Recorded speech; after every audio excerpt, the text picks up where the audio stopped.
بسم اللہ الحمدللہ والصلاة والسلام علی رسول اللہ اما بعد فاعوذ باللہ من الشیطان الرجیم بسم اللہ الرحمن الرحیم شہر رمضان الذی انزل فیہ القرآن ھدی للناس وبینات من الھدی والفرقان۔ محترم سامعین و ناظرین کرام، رمضان المبارک کا مہینہ اللہ رب العزت کی صفت رحمت و غفران کا ایک مظہر اتم ہے۔ یہ وہ موسم خیر و برکت ہے جس سے ہر مسلمان اپنے دامن کو ایمانی، روحانی اور اخلاقی فیوز و برکات سے معمور کر سکتا ہے۔ یہ ماہ مبارک وہ مہینہ ہے جس کا انتظار اسلاف امت مہینوں پہلے کرتے اور اللہ سے دعا کرتے کہ اللہ خیر و عافیت کے ساتھ ہمیں آنے والا رمضان نصیب فرمانا۔ تو رمضان المبارک موسم رحمت ہے، موسم تقوی ہے، موسم زہد و جہاد ہے اور موسم مسابقات خیر ہے۔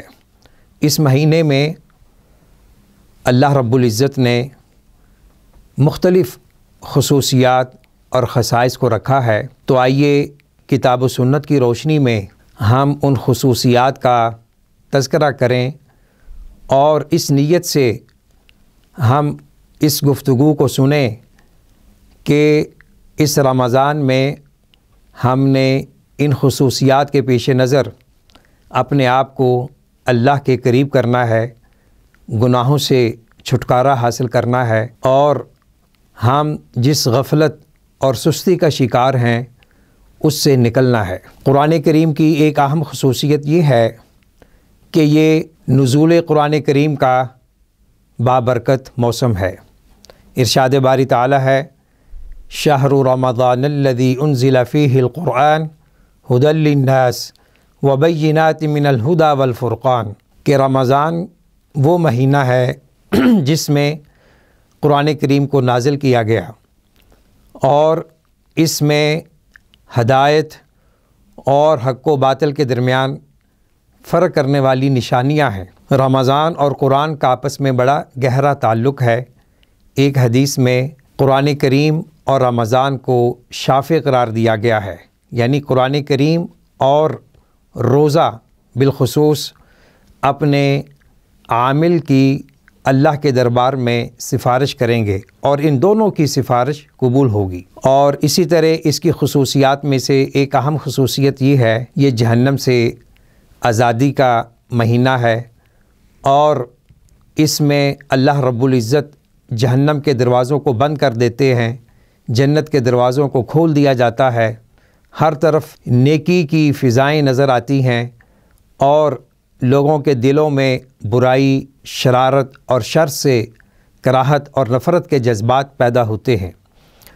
اسی طرح اس ماہ مبارک میں ایک ایسی رات ہے جسے شب قدر کہا جاتا ہے۔ یہ وہ رات ہے جس میں اللہ رب العزت نے لوح محفوظ سے آسمان دنیا پر قرآن کریم کو نازل فرمایا، جیسا کہ حضرت عبداللہ ابن عباس رضی اللہ تعالی عنہما سے یہ منقول ہے، انا انزلناہ فی لیلۃ القدر وما ادراک ما لیلۃ القدر لیلۃ القدر خیر من الف شہر تنزل الملائکۃ والروح فیہا باذن ربہم من کل امر سلام ہی حتی مطلع الفجر۔ قرآن کریم شب قدر میں نازل ہوا اور اس شب قدر کی عظمت اور فضیلت یوں بیان ہوئی کہ یہ 1000 مہینوں کی عبادت سے بہتر ہے۔ جسے شب قدر کی رات کی عبادت کا شرف حاصل ہو جائے وہ انسان بہت سعادت مند ہے، جیسا کہ دوسری حدیث میں نبی اکرم صلی اللہ علیہ وسلم نے وضاحت سے فرمایا کہ اس ماہ رمضان میں ایک ایسی رات ہے جو اس رات کی خیر و برکت سے مستفید ہوا وہی انسان سعادت مند ہے، کامیاب ہے، اور جو اس سے محروم رہا وہی محروم ہے۔ حقیقی بات یہ ہے کہ اسلامی نقطہ نظر سے سب سے بڑی کامیابی یہی ہے کہ انسان جنت میں داخل ہو جائے، جہنم سے بچا لیا جائے۔ فمن زحزح عن النار وادخل الجنۃ فقد فاز۔ تو یہ مہینہ جنت میں داخل ہونے کا ایک اہم وسیلہ ہے، ذریعہ ہے، اور اپنے آپ کو جہنم اور عذاب جہنم سے محفوظ کرنے کا ایک بہترین وسیلہ ہے۔ اور ایک دوسری حدیث میں اس کی خصوصیت یوں بیان کی گئی ہے، رمضان المبارک کے دنوں اور راتوں میں اللہ رب العزت لوگوں کو جہنم سے آزاد کرتے ہیں۔ تو بالخصوص افطاری کے وقت ہمیں چاہیے کہ افطاری کے وقت اور وقت سحر جہاں ہم استغفار کریں، دیگر اذکار کا التزام اور اہتمام کریں، وہاں اللہ سے عذاب جہنم کی پناہ مانگیں۔ اور آپ نے فرمایا کہ افطاری کے وقت ہر مسلمان کی اللہ ایک دعا قبول فرماتے ہیں۔ ایک روایت میں ہے فی کل یوم و لیلہ، یعنی رمضان کی ہر رات اور ہر دن مسلمان کی ایک دعا قبول ہوتی ہے۔ تو یہ دعا کی قبولیت کا بھی مہینہ ہے۔ تو ہر مسلمان کو چاہیے کہ رمضان المبارک کے ان فضائل اور ان خصائص کے تناظر میں اپنے آپ کو اللہ کے قریب کرے اور اس موسم خیر و برکت سے بھرپور استفادہ کرے۔ ایک مثال دینا چاہوں گا، اگر کسی شخص کو کوئی کمپنی، کوئی ادارہ یہ آفر کرے کہ آپ ہمارے ساتھ 8 گھنٹے 10 گھنٹے کام کریں تو ہم آپ کو 1 سال کی ایکسٹرا تنخواہ دیں گے، الاؤنس دیں گے، کیا کوئی شخص اس آفر کو ٹھکراتا ہے؟ ہرگز نہیں۔ تو یہ ایسی آفر ہے اللہ کی طرف سے، اس کے رسول صلی اللہ علیہ وسلم کی طرف سے، کہ ہمیں اس سے مستفید ہونا چاہیے اور رمضان المبارک میں ہر عمل خیر میں بڑھ چڑھ کر حصہ لینا چاہیے، خود بھی اور اپنے ماتحت اہل خانہ اور افراد پر بھی توجہ ہونی چاہیے۔ ہمارا ارادہ اور نیت یہ ہونی چاہیے کہ اللہ ہم سے خوش ہو جائے، اور رکن اسلام کے طور پر ہم رمضان المبارک کے روزوں کو رکھیں۔ یہ کوئی اختیاری مسئلہ نہیں ہے، ہر مکلف مسلمان پہ رمضان کے مہینے کے روزے فرض ہیں۔